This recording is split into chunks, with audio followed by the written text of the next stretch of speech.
John TV நேயர்களுக்கு வணக்கம். ஃபர்ஸ்ட்ல ஒரு குட்டி ஸ்டோரியில் உங்களை சந்திக்கல ரொம்ப மகிழ்ச்சி. தொடர்ந்து நிறைய கடிதங்கள், நிறைய போஸ்ட் கார்டு வந்துட்டே இருக்குது. போஸ்ட் கார்டில் அனுப்புங்கன்னு சொல்லும்போது நம்மளுடைய சொந்தங்கள் எல்லாம் கடிதங்களாக அனுப்புகிறாங்க.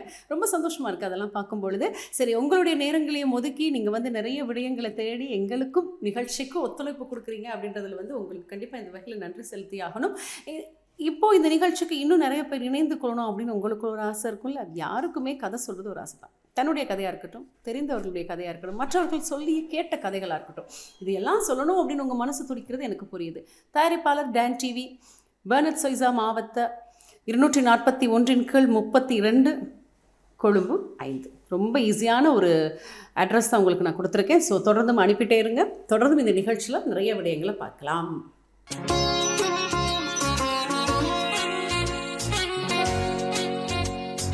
தொடர்ந்தும் போஸ்ட்டில் ஒரு குட்டி ஸ்டோரியில் வந்து இப்போது நான் வந்து என்னுடைய கைகளில் வந்து ஒரு கடிதம் இருக்குது. யார் எழுதியிருக்கேன், இப்போ வர கடிதத்தில் ஒரு விஷயம் என்னென்னா, யார் எழுதுகிறேன், எங்கேருந்து எழுதுகிறேன் அப்படின்றத குறிப்பிடுறாங்களே இல்லை. சரி, பரவாயில்ல. ஆனால் இன்றைக்கி நான் எடுத்திருக்க 3 கடிதங்களும் வந்து வித்தியாசமான 3 பாதையில் தான் பயணிக்க போகுது. முதல் கடிதம் அப்படின்னு சொல்லும் பொழுது அவங்க என்ன சொல்லியிருக்காங்க அப்படின்னா, ஒரு அழகான ஊர் யாழ்ப்பாணம் அப்படின்னு எல்லாருக்குமே தெரியும். அது வந்து ரொம்ப பசுமையான நினைவுகளோடு இருந்த ஒரு காலகட்டம். 20 வருடங்களுக்கு மேலாக ஒரு அருமையான பயணத்தை ஏற்படுத்திய ஒரு காலகட்டம் எங்கள் வீட்டில். எங்கள் வீடு வந்து பார்த்திங்கன்னா ஒரு அருமையான வீடு, சுற்றி வர ஒரு பெரிய தோட்டம், அதில் வந்து பெரிய ஒரு காணி அப்படின்னு சொல்லியிருக்காங்க. அதில் வந்து எல்லா மரங்களும் இருக்கும், எல்லா பழ மரங்களும் இருக்கும். அதே நேரத்தில் ரொம்ப காற்றோட்டமான ஒரு வீடு. இப்படி இருந்த எங்களுடைய காலகட்டத்தில் எல்லாருக்குமே தெரிந்த ஒரு விடயம் யுத்தம். இதனால் எத்தனையோ கஷ்டங்களும் கவலைகளையும் நாங்கள் எதிர்நோக்கி ஒரு குறிப்பிட்ட அந்த காலகட்டம் என்பது இப்பயும் எனக்கு மனசில் வந்து இன்னும் ரணமாக இருக்குது அப்படின்னு சொல்லியிருக்காங்க. என்னென்னா, அன்றைய நாள் எப்பொழுது மாதிரி தான் பொழுது விடிந்தது. பரபரப்பாக அம்மா சமையல் பண்ணிகிட்டு இருந்தாங்க. நாங்கள்லாம் வந்து வீட்டில் இருந்து படிச்சுட்டு இருந்தோம். ஸோ நாங்கள்லாம் படிச்சுக்கிட்டு இருந்த அந்த காலகட்டத்தில் என்ன நடந்ததுன்னா, திடீர்னு ஒரு சத்தம். எல்லாருமே வந்து அப்படியே பாதையில் வந்து கதறிக்கிட்டு ஓடுற மாதிரி ஒரு சத்தம் எங்களுக்கு கேட்டது. அப்போ உடனே எங்கள் அம்மா தயார் பண்ணி தங்கையையும் அண்ணாவையும் தம்பியையும் என்னையும் கையில் பிடிச்சிக்கிட்டு அப்பாவும் அம்மாவும் வாங்க சீக்கிரமாக நாங்கள் எல்லோரும் வீட்டை விட்டு வெளியே இறங்கிடுவோம் அப்படின்ற ஒரு பதட்டம். அறியாத வயது, ஆனால் ஏதோ ஒரு அச்சம் கண்களில் தெரியுது அப்படின்றத சொல்லியிருக்காங்க. அப்போது நாங்கள் எல்லோரும் சேர்ந்து அப்படியே எங்களுடைய வீட்டை விட்டு அந்த காணியை விட்டு வெளியே வரும்போது திடீர்னு ஒரு செல் வந்து எங்கள் முன்னாடி விழுகுது. கொஞ்சம் தொலைவில் தான் விழுகுது. விழுந்த பிறகு ஒரு கொஞ்சம் புகை மூட்டமாக இருக்குது, சத்தம் கேட்குது. கொஞ்ச நேரத்தில் எல்லாம் அப்படி அமைதியான பிறகு நாங்கள் என்ன பண்ணுறோம் அப்படின்னா, எல்லோரும் ஒருத்தர் அம்மா எழுப்புறாங்க. எழுப்பும்போது தங்கிக்கு காயம், தம்பிக்கு அண்ணாவுக்கு காயம், எனக்கும் சில காயங்கள் இருக்கிறது, அம்மாவுடைய கால்கள்லேயும் காயம் இருக்குது. பக்கத்தில் பார்த்திங்கன்னா தூரத்தில் எல்லாருமே ஒரு அழுகிற சத்தம். சிலர் வந்து அதிர்ச்சியில் அழ முடியாத ரீதியில் சிலர் அமர்ந்திருக்கிறார்கள். சிலர் கண்களில் பயம் இருக்கிறது, சிலருடைய கண்களில் வெறுப்பு, வேதனை இருக்கிறது. எல்லாம் அப்போ தான் நான் அந்த சின்ன வயதில் பார்க்குறேன். இதெல்லாம் எப்படி அப்படின்னு யோசிச்சுட்டு இருக்கும்பொழுது அம்மா வந்து அப்பாவை தட்டிக்கிட்டு இருக்காங்க. விரைவாக எழும்புங்க, அந்த இடத்த விட்டு சீக்கிரமாக நம்ம கிளம்புவோம் அப்படின்னு சொல்லும் பொழுது அப்பாவின் இடத்தில் அசைவு இல்லை. அப்பா கிட்டேருந்து பேச்சு கிடையாது, அப்பா கிட்டேருந்து மூச்சும் கிடையாது. அப்போ தான் எங்களுக்கு புரிஞ்சுது. அந்த செல் அடிப்பட்ட நேரத்தில் எங்கள் அப்பாவினுடைய உயிர் பிரிந்திருந்தது. ரொம்பவே வேதனையாக இருந்தது. நினைப்பதற்கு அழுகிறதா, அந்த இடத்துல என்ன பண்ணுறது, அம்மாவினுடைய நிலை என்ன, அது எப்படி எங்கள் அம்மா கையாள போகிறாங்க. நாங்கள்லாம் அவ்வளோ பெரிய வயதாக இருக்கல, 10 வயது 8 வயது 9 வயது 4 வயது அப்படி நிரம்பிய குழந்தைகளாக இருக்கும் பொழுது எங்களுக்குலாம் அவ்வளோ அனுபவம் இருக்குல்ல. அப்போது அம்மா வந்து எப்படியாவது அப்பாவை அந்த இடத்துலேருந்து முடிஞ்ச அளவு எடுத்துகிட்டு போயிடுவோம் அப்படின்னு நினச்சி நாங்கள்லாம் சேர்ந்து அப்படியே தூக்கிக்கிட்டு நடக்கலாம் முயற்சி பண்ணுறோம். எங்களால் தூக்கிக்கிட்டு நடக்கவும் முடியலை. எவ்வளோ தூரம் நடப்போம், எங்கே போவோம், யாருக்கிட்ட போவோம், ஏன்னா யாருமே உதவி செய்ய முடியாத ஒரு சூழ்நிலை. எல்லாம் அவங்கவுங்க தங்களுடைய குடும்பத்தை பாதுகாக்கக்கூடிய ஒரு சூழ்நிலையில் இருக்கிறதுனால யாரையுமே பார்க்க முடியாத ஒரு சூழ்நிலையில் நாங்கள் இருந்தோம். சரி, அப்பாவை கொஞ்சம் தூரம் எங்களால் தூக்கிட்டு நடக்க முடியாது. அதனால் ஏதோ ஒரு இடத்துல வந்து அப்பாவை அப்படியே வைத்து விட்டு செல்லலாம். யாருமே, அதாவது போகிற பகுதிகளில் வந்து அப்பாவுக்கு எதுவுமே நடந்துடாமல் அவருடைய உடலை பத்திரமாக வைத்து செல்ல வேண்டும் அப்படின்னு பத்திரமாக அந்த இடத்துல இருக்க ஓலைகள் எல்லாம் எடுத்து அப்பாவினுடைய உடலை அப்படியே நாங்கள் வந்து மூடி வைத்து விட்டு செல்வோம் அப்படின்னு முடிவு பண்ணுறோம். ஏன்னா இந்த சத்தமெல்லாம் அடங்கிய பிறகு கொஞ்ச நேரம் கழித்து வந்து யாராவது பெரியவங்களை கூட்டிகிட்டு வந்து உதவி எடுப்போம் அப்படின்னு சொல்லிட்டு அப்பாவினுடைய உடலை வைத்து அங்கே இருக்கும் ஓலைகளாலும் சில பொருட்களாலும் அதை மூடி வைத்து விட்டு நாங்கள் வந்து அந்த இடத்த விட்டு போயிட்டு அன்று இரவு மட்டும் எங்களுக்கு திரும்பி வர முடியல. ஏன்னா போக வேண்டாம், அந்த இடத்துல இன்னும் பிரச்சனை வந்து அதிகமாக இருக்கிறத விட நிறைய இன்னும் சத்தங்கள் கேட்டுட்ருக்கு அப்படின்னு எங்களை அனுப்பலை. அதுக்கு அடுத்த நாள் காலையில் வந்து எங்களை நீங்கள் போய் பாருங்கன்னு சொல்கிறாங்க. அப்போ நாங்கள் வந்து ஓடோடி வரோம். அப்பாவினுடைய உடல் இருக்கிறது, என்ன நடந்தது ஏது நடந்தது என்று தெரியாமல் இருக்கிறது என்று ஓடோடி அந்த இடத்துக்கு வரோம். வந்து பார்த்தா எங்களுக்கு ஒரு பெரிய அதிர்ச்சி. ஏன்னா அந்த இடத்துல அப்பாவோட உடல் இல்லை.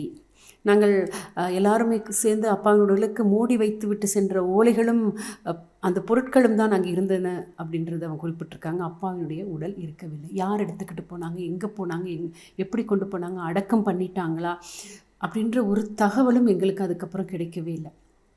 அப்பாவினுடைய கைகளில் வந்து ஒரு ஒரு வெள்ளை துணி இருந்தது. அந்த துணி வந்து அவருடைய இரத்தம் படிந்த கரைகளுடன் அந்த துணி இருந்தது அந்த இடத்துல. அது மட்டும்தான் இருந்தது. அதை வந்து நாங்கள் எடுத்து இன்னும் நாங்கள் பத்திரமா வச்சுருக்கோம். அப்பாவினுடைய நினைவாக அதை நாங்கள் இன்னும் வைத்திருக்கிறோம் அப்படின்னு சொல்லும் பொழுது சில நேரங்களில் வந்து இப்படியான நிகழ்வுகள் தேவையா அப்படின்னு இருக்கு இல்லையா? மனிதனுடைய வாழ்க்கை என்பது எப்போ எங்கே எப்போ எப்படி என்ன நடக்கும்னு யாருக்குமே தெரியாது. அப்படி தான் ஒரு வாழ்க்கையை நாங்கள் இன்றைக்கி வாழ்ந்துட்டுருக்கோம். ஆனால் கிடைக்கும் அந்த தருவாயை, கிடைக்கும் அந்த நிமிடங்களை உறவுகளுடன் எங்களுக்கு கடவுள் கொடுத்திருக்கும் மகிழ்ச்சியான சொந்தங்களுடன் வாழ வேண்டும் என்பது தான் மனிதனுடைய ஒரு எண்ணமாக இருக்கணும்.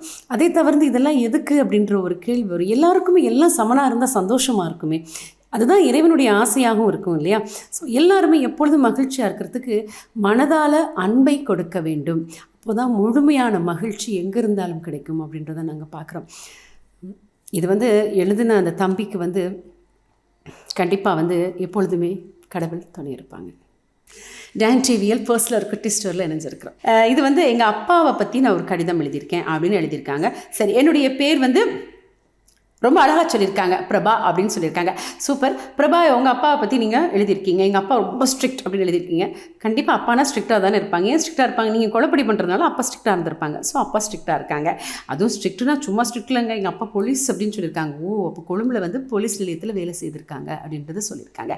சரி, எங்கள் அப்பா வந்து எப்பொழுதுமே வந்து ஓரளவு சில நேரங்களில் வந்து வீட்டுக்கு டியூட்டி முடிஞ்சுன்னு வந்துடுவாங்க. சில நேரம் வந்து அவருக்கு வேறு ஏதாவது வேலைகள் வந்து இருந்தது அப்படின்னா அவர் வந்து இரவு நேரங்களில் வந்து கொஞ்சம் லேட்டாக தான் வருவாங்க. ஏன்னா டியூட்டி வந்து அவருக்கு சில நேரங்களில் அதிகமான வேலைகள் இருந்தால் அவங்களுக்கு கண்டிப்பாக டியூட்டி பண்ணி தான் ஆகணும். ஸோ அந்த நேரங்களில் அப்பா கொஞ்சம் வேலை நேரம் கடந்த நிலையில் தான் வருவாங்க.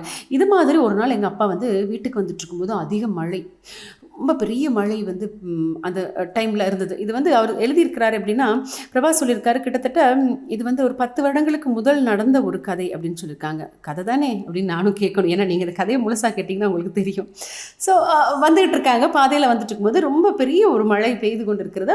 அப்போ அந்த இடத்துல வந்து தூரத்தில் வந்து யாரும் வந்து லிஃப்ட் கேட்குறாங்க, கொஞ்சம் எனக்கு ஒரு பெரிய உதவியாக இருக்கட்டும்னு சொல்லி லிஃப்ட் கேட்குறாங்க. லிஃப்ட் கேட்கும்பொழுது அவரை பார்க்க எங்கள் அப்பாவுக்கு ஒரு 20 வயது ஒரு 15 வயதுக்குள் நிரம்பிய ஒரு இளைஞன் போல தான் அப்பாவுக்கு தெரியுது. சரி, மழை அப்படின்னா கொடை கொண்டு வரல போல், பாவம் போகிறதுக்கு வாகனங்களும் பெருசாக இல்லை போல இருக்குது. ஏன்னா சில நேரங்களில் வந்து அந்த டைமில் தான் வந்து பார்த்திங்கன்னா ஆட்டோ எல்லாம் ஃபுல்லாக போயிட்டுருக்கும், எல்லாருமே அப்போ போயிட்டுருப்பாங்க. கையில் எதுவும் காசு இல்லையோ தெரியலையே அப்படின்னு ஒரு ஒரு கருணையில் அப்பா வந்து சரி என்ன தம்பி எங்கே கூட்டிகிட்டு போகணும் அப்படின்னு சொல்லுவோம். வெள்ளவத்தையில் ஒரு குறிப்பிட்ட ஒரு தூரம், வெள்ளவத்தையிலேருந்து அந்த தெய்வல போகிற ஒரு குறிப்பிட்ட தூரத்துக்குள்ளே தான் எங்கள் வீடு, என்னை கொண்டு போய் இறக்கி விடுங்க அப்படின்னு சொல்கிறாங்க. சரி, நான் உங்களை கொண்டு போய் சந்தோஷமாக இறக்கி விடுறேன் அப்படின்னு சொல்லி இந்த தம்பியை கூட்டிக்கிட்டு போகிறேன். கிளம்பும்போது தன்னுடைய ரெயின் கோட்டை வேறு அந்த தம்பிக்கு எடுத்து கொடுத்துரு, ரொம்ப நனைஞ்சு போயிருக்கீங்க, இப்போ நீங்கள் இதை யூஸ் பண்ணிக்கிங்க, ஒன்றும் பிரச்சனை இல்லை அப்படின்னு சொல்லி தம்பிக்கிட்ட கொடுக்குறாரு.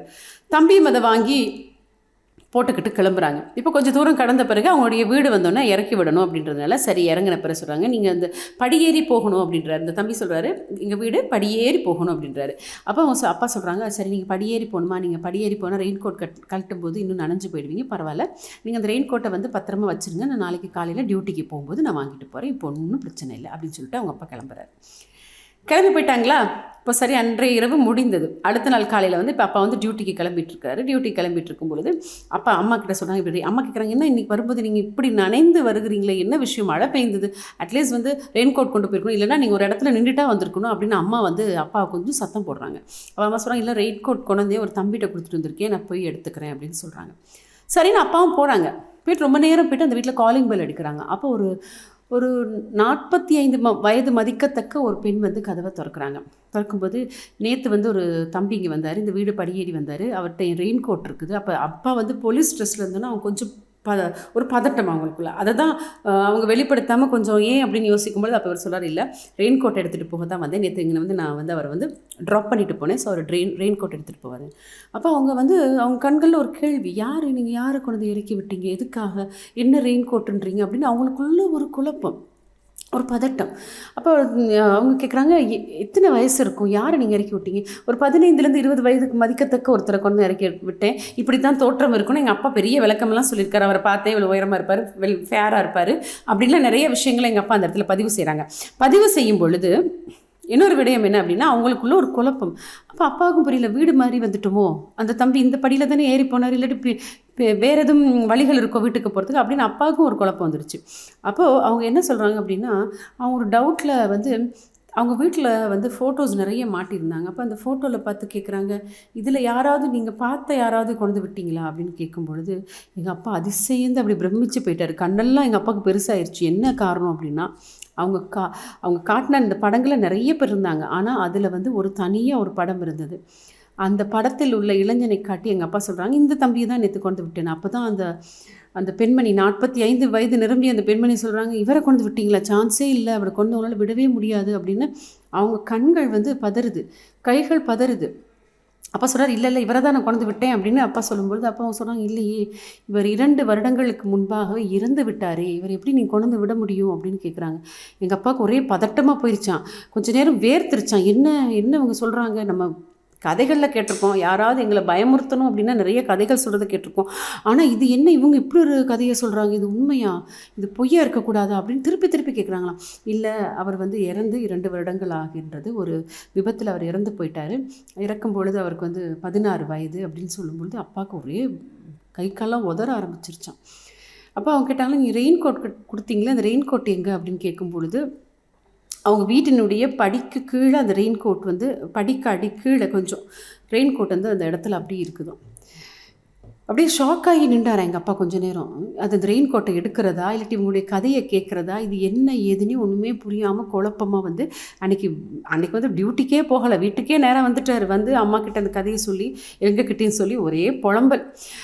இது வந்து என்ன அப்படின்னா, எங்கள் அப்பா வந்து யாரை பார்த்துருப்பாரு அப்படின்னு இவர் என்கிட்ட கேள்வி கேட்டிருக்காரு. புரியல, ஏன்னா நாங்களும் நிறைய கதைகள் வந்து அந்த காலகட்டத்தில் கேள்விப்படுவோம். இருட்டில் போனோம், யாரோ வந்து சைக்கிள் நாங்கள் ஓட்டிகிட்டு இருக்கும்போது பின்னாடி சைக்கிள் பாரமாக இருந்தது, திருப்பி பார்த்தா யாரையும் காணோம். சில நேரம் யாரோ எங்களை பலார்னு அரைஞ்ச மாதிரி இருந்தது, பாதையில் தனியாக போகும்போது இரவு வேளையில் பார்த்தா பக்கத்தில் யாரையும் காணோம். சில நேரம் செல் யாரோ நடந்து போன மாதிரி இருக்கும், நின்று பார்த்தா கொஞ்ச நேரத்தில் சத்தம் கேட்காது. இப்படிலாம் நாங்கள் நிறைய கதைகள் கேட்டிருக்கோம். அப்படின்னா வீட்டில் வந்து பயங்காட்டுறது உண்டு. இதெல்லாம் நாங்கள் பார்த்துருக்கோம். ஆனால் இது உண்மையிலே இப்படி நடக்குமா, இது சாத்தியப்படுமா அப்படின்னு எனக்குமே இருக்குது. சரி, போஸ்ட்டில் ஒரு குட்டி ஸ்டோரியில் கதை சொல்லுங்கள் நாங்கள் கேட்டதுனால இப்படி ஒரு கதையை அனுப்பிட்டீங்களோ அப்படின்னு எனக்கு தெரியல. இருந்தாலும் பரவாயில்ல, தைரியமாக தான் உங்கள் அப்பா இருக்கார் அப்படின்னு சொல்லணும். சரி, இது மாதிரி சுவாரஸ்யமான நிறைய விடயங்கள் உங்கள் வாழ்க்கையில் நடந்திருக்கலாம். அப்படி இல்லைன்னா நீங்கள் கேள்விப்பட்ட கதைகளாக வந்திருக்கலாம். அப்படி இல்லைன்னா சினிமா கதையெல்லாம் எழுதி அனுப்பிடாதீங்க அப்படின்றதை நாங்கள் சொல்லணும். இருந்தாலும் வாழ்க்கை என்பது ஒரு அழகான பயணம், சுகமான, அன்பான, சந்தோஷமான ஒரு பயணம். டான் டிவியில் போஸ்டில் குட்டி ஸ்டோரியில் இணைஞ்சிருக்கீங்களா? சரி, இன்றைக்கி பார்த்திங்கன்னா நிறைய பேருக்கு வந்து இந்த சினிமா உலகத்தில் வந்து அதிகமான ஒரு ஆர்வம் இருக்குது எல்லாருக்குமே. அப்போ இந்த கனவுகளோட ஒருத்தர் இங்கேருந்து பயணிக்கிறாங்க. இலங்கையிலேருந்து என்னுடைய ஒரு நண்பி பயணிக்கிறாங்க அப்படின்னு சொல்லியிருக்காங்க. நான் வந்து பேரையும் முகவரியும் குறிப்பிட விரும்பவில்லை, ஆனால் அவங்களுக்கு சினிமாவை பார்த்து ரொம்ப ஆசை. சின்ன வயதுலேயே பார்த்திங்கன்னா பாடசாலை நாட்களில் வந்து அதிகமான நாடகங்கள் நடிப்பாங்க. அதே நேரத்தில் வந்து நம்ம கிளாஸில் நாங்கள்லாம் ஃப்ரீயாக இருக்கிற நேரங்கள்லாம் என்ன பண்ணுவாங்க அப்படின்னு சொன்னால் ஏதாவது ஒரு கேரக்டரை எடுத்து அவங்க நடித்து காட்டுவாங்க. வாய்ஸில் வந்து ரொம்ப அருமையாக மிமிக்ரி எல்லாம் செய்வாங்க. அந்த அளவுக்கு ஒரு திறமை இருந்தது. பாடக்கூடிய ஆற்றல் சூப்பராக இருந்தது. நிறைய தொழில் வாய்ப்பு இங்கேயும் வந்தது, படிப்புக்கு ஏற்ற வாய்ப்பு வந்தது. ஆனால் அவங்க அது எதுவுமே பாவிக்காமல் கனவுகளோட இந்தியா பயணிக்கணும் அப்படின்னு நினைக்கிறாங்க. ஸோ கிளம்பி போகும்பொழுது அங்கே போய் என்ன பண்ணுறாங்கன்னா, இந்தியாவில் போய் இறங்கிட்டாங்க. இறங்குனா இந்த சினிமா முயற்சி பண்ணும்பொழுது இந்த கோடம்பாக்கம் தான் ரொம்ப ஃபேமஸ். அப்போ கோடம்பாக்கத்தில் போய் சான்ஸ் கேட்கலாம்னு நினைக்கும்போது சும்மாலாம் போய் சான்ஸ் கேட்க முடியாது. நம்ம ரஜினிகாந்த் அவர்களாக இருக்கட்டும், அப்படி இல்லைன்னா அதற்கு பிறகு வந்து நிறைய ஹீரோயின்ஸ் எல்லாம் வந்து எத்தனை எத்தனையோ நிறுவனங்களில் ஏறி ஏறி கால் கடுக்க இறங்கியிருக்காங்க. அப்போ அவங்களுக்கே எவ்வளோ கஷ்டம்னா, திடீர்னு இங்கேருந்து போகிறவங்களுக்கு எவ்வளோ கஷ்டமாக இருக்கும். அப்போது ஒருத்தர் வந்து சொன்னாங்க, அதாவது இந்த படங்களுக்கு ஆட்களை சேர்க்கும் ஒரு நிறுவனம், இது வந்து உப்புமா கம்பெனி அப்படின்னு சொல்கிறாங்க. இப்போ தான் அந்த பேரை நானும் கேள்விப்படுறேன். ஸோ அந்த உப்புமா கம்பெனி மூலமாக நீங்கள் வந்து படத்துக்குள்ளே போகலாம் அப்படின்னு சொல்லி என்னுடைய நண்பிக்கு ஒருத்தர் வந்து ஐடியா கொடுக்குறாரு. ஸோ அந்த ஐடியாவை ஏற்றுக்கிட்டு அவங்க வந்து கோடம் பக்கத்தில் ஒருத்தரை பார்க்க போகிறாங்க. போன உடனே என்ன அப்படின்னா, முதல்ல வந்து அவங்கள மாதிரி இருக்கீங்க, இவங்கள மாதிரி இருக்கீங்க அப்படின்னு சொல்லி உங்களை இன்னும் ரொம்ப அதிகமான ஒரு உலகத்துக்கு உங்களை கொண்டு போயிடுவாங்க. அதுக்கப்புறம் நீங்கள் வந்து அவங்க என்ன சொன்னாலும் கேட்க ஆரம்பிச்சிருங்க. அங்கே தான் பிரச்சனையே ஆரம்பிக்குது. அப்போ இவங்க என்ன பண்ணுறாங்கன்னா, முதல்ல ஃபோட்டோஷூட்லாம் எடுக்கிறாங்க. அப்போ உங்களுடைய ஆங்கிள்லாம் ரொம்ப அழகாக இருக்குது, நிறைய டைரக்டர்ஸ்ட்டு கொடுக்குறோம், உங்களுக்காக நிறைய கதைகள் காத்திருக்கு, ஹீரோயின் கேரக்டர் இல்லாட்டியும் துணை நடிகைக்காக போங்க, அதற்கு பிறகு ஒரு சினிமாவில் போயிட்டீங்க அப்படின்னா கொஞ்சம் கொஞ்சமாக உங்களுடைய நடிப்பு ஆற்றலை பார்த்து உங்களுக்கு ஹீரோயின் கேரக்டர் வந்து கண்டிப்பாக கிடைக்கும் அப்படின்னு சொல்லி அவங்க வந்து ஆசை கட்டுறாங்க. எந்த நாளும் போகிறாங்க, எந்த நாளும் ஃபோட்டோஸ் எடுக்கிறாங்க, எந்த நாளும் வந்து அவங்க சொல்கிறதுக்கு ஏற்றா போலேயே என்னுடைய நண்பியினுடைய வாழ்க்கை பயணிக்கிறது. பொதுவாக தெரியாத ஒருத்தருடைய தேவை எப்படி இருக்கும் அப்படின்னு யோசித்து நீங்கள் பார்த்துக்கொள்ளுங்க அப்படின்றதான் குறிப்பிட்டிருக்காங்க. இதை நான் வந்து எழுதவோ சொல்லவோ விரும்பவில்லை அப்படின்னு சொல்லியிருக்காங்க. இறுதியில் என்ன நடந்தது அப்படின்னா, ஒரு மாத காலம் 2 மாத காலம் என்னுடைய நண்பி வந்து அவங்க சொல்கிறபடியெல்லாம் கேட்க ஆரம்பிக்கிறாங்க. அதற்கு பிறகு பார்த்தா இந்த உப்புமா கம்பெனி வந்து திடீர்னு மூடி அவங்க வேறொரு இடத்துக்கு போயிட்டாங்கன்னு ஒரு போர்டை வேற மாட்டியிருக்காங்க. வாசலில் போய் பார்த்தா நிறைய பேர் காத்திருக்குறாங்களாம். நேற்று நான் வந்தேன், போன வாரம் நான் வந்தேன், 2 மாதத்துக்கு முதல்ல நான் வந்தேன், எனக்கு வந்து பதில் தரல, என்னை வந்து இந்த படத்தில் சேர்த்துக்கிறேன்னாங்க, ஆனால் கூட்டிகிட்டு போகலாம் அந்த படத்துக்கு, அப்படி இப்படி நிறைய கம்ப்ளைண்ட் அந்த இடத்துல அவங்களுக்கு கிடைக்குது. அப்போ தான் தெரியுது, முழுமையாக தான் ஏமாற்றப்பட்டு விட்டேன். இந்த 2 மாத காலமும் தன் கையில் இருந்த பணத்தையும் அவங்க செலவழிச்சிட்டாங்க. அதற்கு பிறகு எங்களோட தொடர்பு கொண்டு என்னுடைய நண்பி நிறைய பேர்ட்ட உதவி கேட்டு நாங்கள் அதுக்கப்புறம் அவங்களுக்கு டிக்கெட்டுக்கு பணம் செலவெல்லாம் பண்ணி அவங்களுக்கு தங்குறதுக்கு உதவி பணமெல்லாம் கொடுத்து அதற்கு பிறகு அவங்க அங்கேருந்து மீண்டு வந்து அவங்கள பார்த்தே நாங்கள் ரொம்ப கவலைப்பட்டோம். ஏன்னா போகும்போது அந்த சந்தோஷம், அந்த எதிர்பார்ப்போடு போன அவங்களுடைய முகம் வந்து திரும்பி வரும்பொழுது எத்தனை வேதனை சுமைகளோடு வந்தது. அதுக்கப்புறம் தான் அவங்க என்ன சொன்னாங்க அப்படின்னா, தயவுசெய்து இனிமேல் யாருமே சினிமா அப்படின்னா அதை பற்றி சரியான ஒரு விளக்கம், சரியான வழிகாட்டல், சரியான நபரை தெரிவு செய்யாமல் சினிமாவுக்கு பயணம் செய்யாதீங்க, அது விபரீதமான ஒரு ஆசை அப்படின்றத அவங்க சொன்னாங்க. அதனால தான் கண்டிப்பாக உங்களுக்கும் நான் வந்து இந்த கடிதத்தின் மூலமாக வெளிப்படுத்தணும் அப்படின்னு நினைக்கிறேன். ஏன்னா நிறைய பேர் வந்து இந்த கனவில் இருப்பாங்க. கனவுகள் வந்து நிறைய எடுக்கலாம், வாழ்க்கையில் கனவு தேவை தான். ஆனால் இந்த கனவு எங்களுக்கு சரி வருமா, இந்த கனவு சாத்தியப்படுமா, இது வந்து சாத்தியமான எங்களுடைய வாழ்க்கைக்கு இது என்ன பண்ணும் அப்படின்ற ஒரு விடயத்தை நாங்கள் ஆராயும் பொழுது கண்டிப்பாக இது தேவையில்லை அப்படின்னு நினைக்கும் பொழுது உங்களுக்கான ஒரு திறமை இருக்கும், உங்களுக்கான எதிர்பார்ப்புகள் இருக்கும், உங்கள் குடும்பம் வந்து உங்களை எந்த இடத்துக்கு கொண்டு போகணும் அப்படின்னு நினைப்பாங்களே, அதுதான் உண்மையான கனவு. ஸோ அவங்க கனவை நீங்கள் வந்து நனவாக்க ட்ரை பண்ணுங்கள். உங்களுடைய திறமைக்கும் ஒரு இடம் இருக்கும், அதையும் நீங்கள் நனவாக்க ட்ரை பண்ணுங்கள். அதை விட்டுட்டு நம்ம வந்து யாருமே யோசிக்க முடியாத இடத்துக்கு போய் ஏதோ புதுமைகள் செய்கிறோம் அப்படின்னு பல பிரச்சனைகளை நீங்கள் மாட்டிக்கொள்ளாதீங்க. இவங்களுடைய நண்பி வந்து நல்ல வேளையாக தன்னுடைய தாயகம் திரும்பி வந்து இப்போ ஓரளவு ஒரு தொழிலை கையில் எடுத்து அவங்க வாழ்ந்துட்டுருக்கதை அவங்க குறிப்பிட்டிருக்காங்க. ஆனால் எந்தவித உதவிகளும் இல்லாமல் எத்தனையோ பிரச்சனைகளில் சிக்கியிருக்கவங்களுக்கு எப்படி மீண்டு வரதுனே தெரிய முடியாத ஒரு சூழ்நிலையில் எத்தனை பேர் இருப்பாங்க இல்லையா? ஸோ கவனமாக வாழ்க்கையில் பயணிக்க வேண்டும். டான் டிவியில் போஸ்டில் ஒரு குட்டி ஸ்டோரியில் சந்தோஷமாக இணைந்திருந்தீங்க. அருமையான கதைகள் உங்ககிட்ட பகிர்ந்துக்கிட்டேன் அப்படின்னு நினைக்கிறேன். உங்கள் மனசில் இருக்க கதைகளையும் உங்களுக்கு பிடித்தவர்கள் சொன்ன கதைகளையும் எங்கள் கூட நீங்கள் பகிர்ந்துக்கலாம். ஸோ தொடர்ந்து முகவரி உங்களுக்காக நாங்கள் கொடுத்துட்ருக்கோம். தயாரிப்பாளர் டான் டிவி, 431 பெர்னட் சொய்சா மாவட்டம், கொழும்பு 5. இது மாதிரி நிறைய கடிதங்களை எதிர்பார்த்து காத்திருக்கிறேன். மீண்டும் மற்றும் நிகழ்ச்சி அனைவரும் சந்திக்கும் வரை விடைபெற்றுக் கொள்ளும் நான் கவிதா ராம்குமார். நன்றி, வணக்கம்.